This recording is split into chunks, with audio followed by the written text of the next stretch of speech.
શિક્ષાપત્રીમાં અંબરીશ રાજાની પેઠે આત્મનિવેદી જે ભક્ત છે એના ધર્મ ચાલે છે. એમાં અત્યારે આપણે આવ્યા શ્લોક 58 અને પછી શ્રી કૃષ્ણ ભગવાનને નૈવેદ્ય ધરીને પછી તે પ્રસાદી એવું જે અન્ન તે જમવું. આત્મનિવેદી ભગતની વાત છે. હા, અહીંયા શ્રી કૃષ્ણ ભગવાને નૈવેદ્ય ધરીને પછી તે પ્રસાદી એવું જે અન્ન જમવું. અહીંયા શ્રી કૃષ્ણ નાખ્યું છે, તો શ્રી કૃષ્ણની જગ્યાએ આપણે સ્વામિનારાયણ ભગવાન સમજવાના છે. હા, એને ધરાવેલું. જો હવે તમે આત્મનિવેદીના ધર્મ પાળો કે નથી પાડતા એ તમને ખબર, મને નથી ખબર, પણ તમારા ઘરની અંદર દરરોજ ભગવાનને થાળ તો ધરાવવો જોઈએ જોઈએ જોઈએ. જો અને એ જ તમારે જમાય. જે ભગવાનના થાળમાં ધરાવ્યું હોય એ જ જમાય. હવે હું તમને બે દર્શનાર્થ દઉં. તમે થાળમાં અથાણું ધરતા ભૂલી ગયા છો અને પછી ખબર પડે લે અથાણું ધરાયું નથી, અને પછી તમે અથાણું ધરો અને જમો તો વ્યાજબી નહીં. થાળમાં નથી ધરાવ્યું તો તમારે ન જમાય. પછી ભગવાનને તમે છાશ નથી ધરાવી કે દહીં નથી ધરાવ્યું, અને પછી કે દહીં થોડુંક લાવો ને અથવા છાશ લાવો ને થોડીક, તો નહીં. જેટલું ભગવાનના થાળમાં ધરાયું હોય ને એટલું જ જમાય. એટલું એટલે એટલી વાનગી. હા, તમે 5 વાનગી ધરાવી તો 5, 10 ધરાવી તો 10 જમો. તમે ભગવાનના થાળમાં 10 વાનગી ધરાવી છે, એમાં તમે દહીં હોતે ધરાવ્યું છે, અને તમને એમ છે કે મારે શરદી જવું છે, દહીં નથી જમવું, તો કાંઈ નહીં. તમને છાશ ધરાવી છે અને છાશ તમારે નથી જમવી, તો કાંઈ નહીં. સાંજે તમે ભગવાનને દૂધ ધરાવ્યું છે અને તમને થાય મારે દૂધ નથી જમવું, કાંઈ નહીં. પણ નો ધરાવ્યું એ લેવાય નહીં. ધરાવ્યું છે નહીં, તમારે જમવું ન જમવું એ પછી તમારે નહીં કરો. હા, સાંજે થાળ ધરાવ્યો છે અને થાળમાં ભાખરી છે, ખીચડી છે, શાક છે, કઢી છે. તમને એમ થયું કે મારે ખાલી ભાખરી અને ખીચડી જમવું છે, તો જમો. કઢી શાકનું કાંઈ નહીં. પણ કઢી રહી ગઈ છે ભૂલમાં થાળમાં ધરાવવાની, ઉતારમાં ગમે તે થયું, અને પછી તમે જમવા બેઠા તે ખબર પડે એટલે કઢી રહી ગયેલી છે, તો પછી તમારે કઢી જમાય નહીં. અથવા તમે એવો રસ્તો કાઢો કે ભલે ને થાળમાં ભૂલાઈ ગયું છે, એ કઢી ભગવાન ધરી ગયો, ભગવાને જમી લીધું છે, ચડું કરી લીધું છે, અને પછી તમે જમવા બેઠા તે ખબર પડે અને પછી વાટકો ભરીને પછી લ્યો ભગવાન કઢી જમો. એ તો આપણો સગવડિયો ધર્મ કર્યો આપણે. હા, એવું ન ચાલે. શાસ્ત્રમાં લખ્યું છે યથા દેહે તથા દેવે, યથા દેહે તથા દેવે. જેમ આપણે દેહમાં ખાવા પીવાની સગવડતા આપણે ધ્યાન રાખીએ છીએ એમ જ ભગવાનને. હા, હવે જો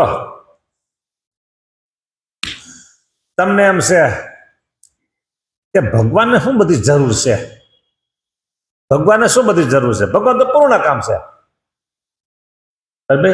એમ માની અને તમે સેવામાંથી તરીકે આમ નફરત કરી નાખો તો એ ન ચાલે. અત્યારે શિયાળો છે બરાબર, અને તમને પંખો અનુકૂળ છે, તો ભગવાનને રાખો. તમે તો ભગવાનને રાખો જોઈએ. તમને અનુકૂળ છે તો ભગવાનને અનુકૂળ છે. હા બરાબર. તમને એમ છે કે ઠંડી જેવું વધારે વાતાવરણ છે, તો આપણે ઓઢવો પહેરવો ઠંડી ન લાગે એવું કરવું જોઈએ. આવું તમે રાખો તો ભગવાનને એવું કરો. આ અંબરીશ રાજાની સેવા રીતિ, અંબરીશ રાજાની જે આત્મનિવેદી ભક્તિ, એમાં ઘણા બધા નિયમો તમને પણ ગ્રહસ્થને લાગુ પડે. તમને લાગુ પડે તો અમને નહીં, અમને લાગુ પડે, અમને એટલે તમને, અમને બધાને, તમામ આશ્રિતને લાગુ પડે. ભગવાનની જ્યાં સેવા રીતિ આવે ને એમાં બધાને આ ધર્મ લાગુ પડે. જો ભગવાનને અર્પણ કર્યા વિનાનું કંઈ પણ મોઢામાં મુકાય નહીં, કંઈ પણ. તમે છે ને કેરી લેવા ગયા સિઝનમાં, પછી તમે કહો ખાટી છે કે મોરી છે, એટલે ઓલો તરત છે ને એક ચેર લઈને તમને ચખાડે, જોઈ જુઓ. દ્રાક્ષ લેવા ગયા ખાટી મોડી, એટલે તરત તમને 2 દ્રાક્ષ આપે, જમો. નહીં, એ આપે તો આપણે નહીં, એને કીધું કે આ મીઠી છે, જમો. હાઈ છે, લાવો, મારે એ નથી, મને આ સુધારા વગર આપી દે કે. હા, ભગવાનને જે ધરાયું નથી એ આપણા મોઢામાં કોઈ વસ્તુ આવવી જોઈએ નહીં. હવે એમાં એક રસ્તો છે બીજો, પાણી પીવાનું. બરાબર, હું તમને એટલું તો કહું કે જનરલ જે પાણી પીવાના હોય ને સ્થળો, ત્યાં હરિભક્ત પાણી પીવાય નહીં. જનરલ જે પાણી પીવાના સ્થળો છે ત્યાં કેટલાય પાણી પીવા આવતા હોય, બરાબર. અને બધા એને આ કેમ કોરોનામાં બધા ભડકાતા, કેટલાય મોઢે માનતા હોય, ન માનતા હોય, વિસરો હોય, નો વિસરો હોય, કે ચેપી રોગ હોય, નો હોય, આ બધા હોય. એ જનરલ પાણી આપણે પીવાય નહીં. જેને નિયમ ધર્મ પાડવા છે એની વાત કરું છું. એક પછી તમને પાણી પીવાની જરૂર પડે ને તમે 2 કલાક બહાર ગયા છો તો અત્યારે સુવિધાઓ બહુ છે. ઘરેથી બોટલ ભરતા જાઓ, હાથમાં થેલીમાં લઈ લ્યો, તમારે વાહનો એમાં મૂકી દો, અને એ ભગવાનને ધરાયેલું હોય એ જળ લઈ લો, બોટલમાં ભરો. ભગવાનને જે ધરાયું હોય એ પ્રસાદ નાખી દો. અત્યારનો આ જમાનો ભગવાન ભજવા માટે સારામાં સારો છે. ભગવાન ભજવા માટે આ જમાનો અત્યારે સારામાં સારો છે.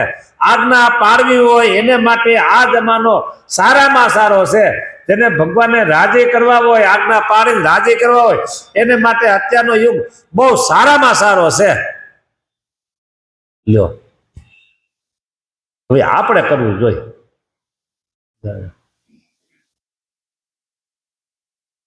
જો ગાય, ભેંસ ને બળદ, કોઈ પણ પશુ, એ જ્યાં ખાવાનું દેખે ને ત્યાં તરત મોઢું નાખી ખાઈ લે. છૂટા ફરતા હોય ને એની વાત છે, ખેડૂતના બાંધેલા હોય એની વાત નહીં. છૂટા ફરતા હોય ઢોર, એને જ્યાં ખાવાનું દેખે તરત ત્યાં મોઢું નાખીને ખાઈ લે. આપણે કંઈક રસ્તે બજારમાં ગયા, બીજે ત્રીજે ક્યાંક ગામમાં કે શહેરમાં ગયા અને કંઈક ખાવાનું દેખ્યું, તરત ખિસ્સામાં હાથ નાખ્યો, 5 રૂપિયા લઈ લીધું, લાય ખાઈ લે. એ માણસનો ધર્મ નથી. શું એમાં આપણે માણસ નથી હો, આપણે કોણ છીએ? હરિભગત. હરિભગત એટલે ભગવાનના ભગત છીએ આપણે. તો આપણે તો આમ વધારે લાગુ પડે નિયમો. હા, તમે આમ વિચાર કરો કે હું હરિભગત છું અને પછી જ્યાં ત્યાં ખાઈ લો, જ્યાં ત્યાં પી લો. હવે સમજો કે આમ તમે ગયા અને સરસ મજાનો શિશોડો ફરે શેરડી રસનો, હા, લાવો 2 ગ્લાસ. જો શિશોડો ફરતો હોય ને શેરડીનો, એમાં બીજું કઈ અશુદ્ધિ આવતી ન હોય, બીજી કઈ અશુદ્ધિ ન આવતી હોય, પણ છતાંય તમને બહુ પીવાનું આમ હોશ થાય તો તમે બરણી લઈ જાઓ અને એમાં તમે રસ લઈ લ્યો અને ઘરે આવી અને કપડાથી ગાળી અને ભગવાનને ધરાવે અને પી શકો. શેરડીના રસમાં આવું કરું. હા, પછી તમે એમ થયું આઈસ્ક્રીમ ખાઈ લઉં. આઈસ્ક્રીમ ન ખવાય, કારણ કે આઈસ્ક્રીમ ગળાતું નથી. એમાં જે આઈસ્ક્રીમ હાલો ઘરે લઈ જાવ પછી ગાળી નાખવું એ ન હાલે. અને એમાં જે દૂધ વપરાનું છે એ ગાયડું છે, તઈ પછી પેંડા બનાવ્યા, પેંડા એ દૂધ ગાળેલા છે, કપડાથી ગાળેલું તો ગાયરું કહેવાય, પ્લાસ્ટિકની ગયણીથી ગાળેલું ન કહેવાય. હા, આ તો એમ કે પેંડામાં શું વાંધો છે, તો હાલ જ કહેવાય, દૂધ ના છે, બીજું કાંઈ નથી, એમાં ખાંડ ને દૂધ 2 જ છે, પણ દૂધ કપડાથી ગાળેલું છે. હું નામ નહીં લઉં, એક ડેરી, એના વખાણ થાય તો 2 મહિના પહેલા ડેરીનું છાપામાં આવ્યું હતું. એ ડેરીનું છાપામાં આવ્યું, તમને ખબર છે ને? જુઓ જી, હવે જ્યાં આ સત્સંગીને વિશ્વાસ હોય કે આ ડેરીમાં સારું શુદ્ધ જ મળે છે, તો એનું છાપામાં કેમ આવ્યું? કંઈક પડતર માલ એવું કંઈક હતું, કંઈક શું છે, કંઈક વાસી માલ કંઈક હતું, કંઈક આ લોકોએ સરકાર માણસો ચેક કર્યું બધું નીકળ્યું અંદરથી. એટલે ક્યાંય અત્યારે જો કોઈ ડેરી વાળા કે કોઈ પણ વેપારી છે ને એ કોઈ તમારા મામા માસીના દીકરા હોતા નથી. તે હમણાં મારો ભાણેજ આવશે કે મારો ભાઈ આવશે ને તો એના માટે સારું બનાવી રાખવું. એને તો પૈસા હારે પ્યાર છે, પછી ગમે તે આવે ને હા તમને એને ભટકાવવાનું જ હોય. હા બસ એટલે જેને આવા નિયમ પાડી અને ભગવાનને રાજી કરવા હોય તો એને બહારનું ખવાય નહીં, પીવાય નહીં. ભગવાને અત્યારે બધી સુગંધતા આપી છે, તમે ઘરે ખાવ પીવો બધું જે જે તમને મળતું હોય. હા બહુ તમને ખાવાની એમ ઈચ્છા હોય કે આઈસ્ક્રીમ તો ખાવું જ પડશે, ખાવું જ પડશે, તો તમે ફ્રીજમાં કંઈક મૂકીને બનતું હોય બનાવી શકો. નકર નાના નાના મશીન પણ આવે છે, સગવડ થાય તો મશીનમાં સારી જોઈએ ઘરે અને રોજ આઈસ્ક્રીમ બનાવો. હા બરાબર. પણ બહારની વસ્તુ જો એ આઈસ્ક્રીમ તમે બહારનું ખાધું ને એ ગળે અટકશે નહીં. બહારના તમે ગુલાબજાંબુ પેંડા ખાતા ને એ ગળે ક્યાંય અટકશે નહીં. બરાબર. પણ ભગવાનની આજ્ઞા લોપાની એટલે ભગવાન તો સર્વ અંતર્યામી છે. તમે શું કરો છો ને બધી એને ખબર છે. હા બરાબર. તમારી પાસે અહીંયા અત્યારે ગુરુત્વાકર્ષણ છે. ગુરુત્વાકર્ષણ તમારી પાસે અત્યારે અહીં છે. ગુરુત્વાકર્ષણ નિયમ શું છે? ઉપરનું નીચે આવે એમ છે ને. જો તમારી પાસે ગુરુત્વાકર્ષણ કે ન હોય તો આમ નીચે મૂકો તો એ આડાહુડ જાય, આમ જાય કે ઉપર જાય. ખતરો કરો મોબાઈલ નામ લઈને મૂકો તો એટલો ક્યાં જાય છે? તો પછી ગુરુત્વાકર્ષણ છે કે નથી અહીંયા? એ જેને કાઢ્યું ગુરુત્વાકર્ષણ કે છે કે નથી? છે ને. જો અહીંયા અત્યારે આપણે પાસે ન હોય કે બરાબર તો તમે નીચે મોબાઈલ મૂકો તો ઉપર વહી જાય. એ મોબાઈલ મૂકો નીચે જાય તો અહીંયા ગુરુત્વાકર્ષણ છે, પણ તમને દેખાય છે? દેખાય છે? દેખાતો નથી. બીજું આપણે જીવી છીએ છે ને આધારે. જો મોઢું અને નાકને આમ માથે જ બંધ કરી દો અને મોઢું આમ બંધ કરી દો અને 10 મિનિટ બેસો. કેટલી મિનિટ? ઉપર થઈ જાય. કેમ? અહીંયા પ્રાણવાયુ છે ને પણ દેખાય છે? દેખાતો નથી. પણ છે ને એવી જ રીતે ભગવાન અંતર્યામી પણ અહીંયા આપણે ભેગા છે એટલે આજ્ઞા લોપી છે એટલે નારાજ થાય છે. આજ્ઞા લોપી છે એટલે નારાજ થાય છે. માટે ભગવાન સર્વત્ર આપણા ભેગા જ છે. માટે એ કુરાજ થાય એવું કાંઈ કર્મ કરવું નહીં. અહીંયા આ શ્લોકમાં એનું આવ્યું અમરીશ રાજાનો શ્લોક, અમરીશ રાજાની જેમ કે પછી શ્રી કૃષ્ણ ભગવાનને નૈવેદ્ય ધરીને આત્મનિવેદી ભક્ત, હા તે પ્રસાદી એવું જે અન્ન તે જમવું અને જે તે આત્મનિવેદી વૈષ્ણવ તેમને સર્વ કામને વિશે પ્રીતિ એક કરીને શ્રી કૃષ્ણ ભગવાનની સેવા પરાયણ થવું. આ શ્લોક હજી હાલશે. અત્યારે આટલું થયું છે, હજી થોડુંક લઈ 2 મિનિટ. પ્રસાદી એવું જે અન્ન જમવું. જો શું કીધું? પ્રસાદી એવું જે અન્ન. જો 2 ભક્ત હોય, બે ભક્ત ને 2 માણસ, એક હરિભગત છે ને એક હરિભગત વગરનો છે. તમે બધા નિયમનું પાલન કરી અને જમો છો, ખાવ પીવો છો. અને બીજો છે ને એને કાંઈ આડું આવતું નથી. જ્યાં આવે ખાઈ લો, જ્યાં આવે પી લો. એ જગતનો જીવ છે એટલે એને કાંઈ વાંધો ન હોય. છતાંય તમે 2 પડખે બેઠા હો તો ખબર પડે કાંઈ? સમજો કે તમારા કપાળમાં ચાંદલો ભૂસાઈ ગયો છે, બરાબર? ચાંદલો નથી, નવો ચાંદલો હોય જ નહીં. તમે બાજુમાં બેઠા છો તો ખબર પડે કોઈને કે હરિભગત છે ને હરિભગત નથી? એમ બહારથી ખબર કાંઈ ન પડે. પણ ઓનું જે છે ને હૃદય એ ઉકેડા જેવું હોય અને તમારું હૃદય છે ને એ અરીસા જેવું હોય. આટલો જ ફેર. શું? ઓલો જે આડેધડ ખાઈ પીવે છે ને એનું હૃદય કેવું હોય? ઉકેડા જેવું. અને તમારું હૃદય કેવું હોય? હરિભગતનું અરીસા જેવું.